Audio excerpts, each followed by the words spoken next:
Well, once again, happy Labor Day weekend, everyone. I'm going to begin this morning by sharing a little bit of Labor Day history. When I looked up Labor Day, this is what it said. Observed the first Monday in September, Labor Day is an annual celebration of the social and economic achievements of American workers. The holiday is rooted in the late 19th century when labor activists pushed for a federal holiday to recognize the many contributions workers have made to America's strength, prosperity, and well-being. Incidentally, the first Labor Day holiday was celebrated on Tuesday, September 5th, 1882 in New York City. Big parade, big to-do, but it didn't become a national holiday until June 28th, 1894, when President Grover Cleveland officially signed it into law, declaring the first Monday in September each year a national holiday. Unofficially, of course, Labor Day, here in Minnesota anyway, marks the end of the state fair. So if you haven't been there yet, tomorrow's your day. It's also the unofficial end of summer. School begins on Tuesday, folks, so it's all over. It's all downhill from here. No. And since most of us fall into one of three categories, either we're getting ready to join the workforce, we're in the workforce, or we're retired from the workforce, well, this holiday is for each one of us. In short, we are a working society. Some of us have a series of different jobs throughout our lifetime. Some stay with the same employer our entire life. Some of us love our jobs, while others, not so much. Some view their occupation as something separate from God. They kind of compartmentalize their life into categories. This is my work life, this is my home life, this is my spiritual life. But God wants to be included in every aspect of our lives. So what does God say about work? In Colossians chapter 3, verses 23 and 24, the Apostle Paul writes, "Work willingly at whatever you do, as though you were working for the Lord rather than for people.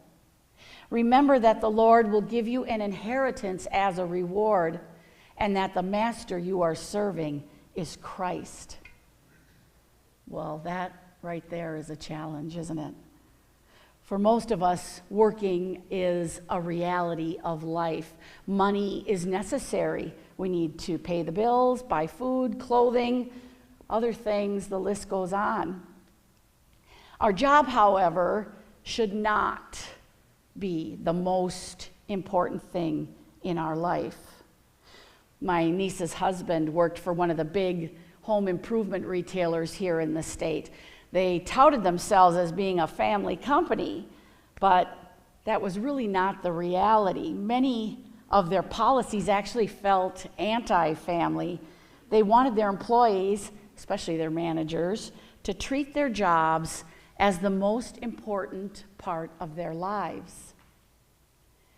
Well, I'm here to tell you, if any one of us make our job the most important part of our lives, it's not going to end well. We're not going to be happy. There's not fulfillment there.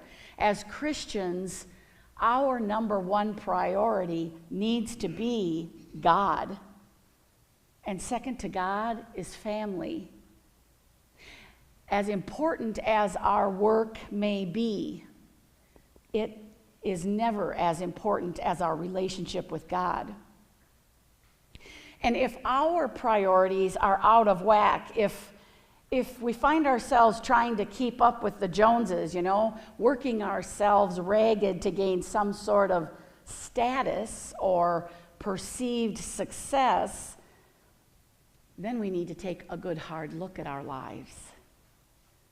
Yes, we need to earn a living, but if our relationships are suffering because we're chasing after the things of this world, it's safe to say it's time for a heart check. spending time with God beyond these 45 minutes on Sunday morning, spending quality time with our loved ones. These are very important things. And we all need downtime, a time of rest. I mean, after all, Labor Day was created to provide a holiday for the American worker. Now, of course, there are many people who work on Labor Day, but the premise is still important. God modeled this for us. Work hard, but make sure you take time for rest. If the creator of the universe takes the time to rest, then certainly you and I need to do the same. Last week, we had Minnesota Adult and Teen Challenge in the building. I hope you got to see that or were here for that. It was really an inspiring morning. I spoke to one of the guys after the service. He had been a CEO, big house, nice cars, and he was working tons of crazy hours. And he got caught up in addiction. He was chasing what he thought success looked like. He now recognizes his priorities were out of whack. And don't get me wrong here, folks, wealth is not bad. Being wealthy is not a sin. John Wesley, the founder of the Methodist Church, said, "Make all you can, save all you can, give all you can." The question is, what is our motivation when we're trying to make all we can? Let's talk about the Apostle Paul for a moment. The author of much of the New Testament. He was a preacher, a teacher, a missionary, an evangelist, and so much more. But he also had a job. Acts 18 tells us Paul's a tent maker. You know, I sometimes forget about that. That while all this was going on, while his ministry was going on, he had a job. He was a tent maker. He didn't stop being a tent maker to share the gospel. His occupation was a means to accomplish the mission. Paul worked hard. The money he earned helped fund his ministry, and it also gave him the opportunity to make relationships. In 1 Corinthians, Paul talks about finding common ground with whomever he is with to spread the good news of the gospel of Jesus Christ. Sharing common ground with others helps us build relationships, helps us build trust. Sometimes finding common ground means we have to go to the people rather than waiting for them to come to us. John Wesley again. Wow, twice in one sermon. John Wesley talked about becoming vile for the sake of Christ. You ever heard that? A great example of that was when Church of the Resurrection in Kansas City, they're the largest Methodist church in the country. They were adding a downtown location. This was quite a few years ago. And they were looking at some different sites, and the building they were thinking about was surrounded by bars, and there was even a strip club. Some folks were against using that location, but in the end, they decided to move forward with it. And really, where better to be? They could meet these folks right where they were at.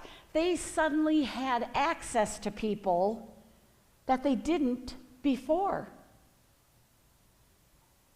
Each one of us has access to people that others do not. Some of you are in the medical profession. Some are educators. We have plumbers, contractors, sanitation workers, government employees, the list goes on and on. The point here is we so often look at our jobs and think, well, I don't have a career in ministry. I work in the secular world, so this doesn't really apply to me. Nothing could be further from the truth. It takes all of us. You've heard the term marketplace ministry. That's what I'm talking about here. Don't waste those opportunities. Create relationships. Get to a point where maybe you can even share your faith story. There is no such thing as a ministry job versus a secular job. It's all ministry. It's all ministry.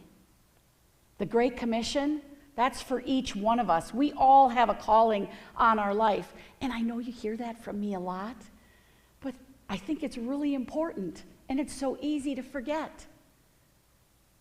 In the 9th chapter of Matthew, Jesus tells us, the harvest is great, but the workers are few. So pray to the Lord who is in charge of the harvest. Ask him to send more workers into his field. In the Old Testament, there's a book called Nehemiah. His goal was to rebuild the walls of Jerusalem, which had lain in ruins for like 150 years. It was a huge job, something he certainly could not do alone. And in the 3rd chapter of Nehemiah, there are 32 verses that explain the work that was done and the names of this diverse group of people who did the work. People from all walks of life. This is cool. It shows us God uses each one of us. Doesn't matter how old we are, what our job is, man, woman, child, he uses each one of us. It also shows the importance of teamwork. Even though they faced multiple obstacles, and I'm not just talking about a little bit of rain or something. I mean, their lives were threatened. In spite of that, the wall was built in 52 days. People couldn't believe it. And lastly, and this is probably the coolest of all, God rewards faithful workers. I mean, think about it. These people, otherwise unknown for the most part, are forever recorded in the Bible. God thought this was important enough that it be in the Bible. I think that's cool. So, in our jobs, our occupations, we're called to work as though working for the Lord. And we need to take time for rest, allowing for time with God and with family. But what about service? And maybe right now you're sitting there going, you know what, Julie? It was all I could do just to get here today. And now you want me to serve too? I get it. And maybe that's the season you're in. Maybe you're working multiple jobs. Maybe you're going to school. Maybe you got kids and you're running them all over. Busy, busy, busy. I get it. But there's still things you can do. My dad always said, if people around you are working, don't just stand there. Pitch in. You never want to be the one standing around when there's work to do. And there is work to do. We don't want to be lazy Christians. If you're seated in this sanctuary right now, you could be a greeter, an usher, helping at the welcome desk. And as I look at the faces here, all of you are really good about that. Really good about giving of your time and your talents. For anyone watching out there, you could be a preschool leader. You could lead an elementary age small group. During the week, you could write to a shut-in or maybe visit them. You could facilitate a Bible study, sign up to help at the fall kickoff coming up on September 26th. The list goes on, folks. We are not meant to be consumers. We are called to play an active role in the life of the church.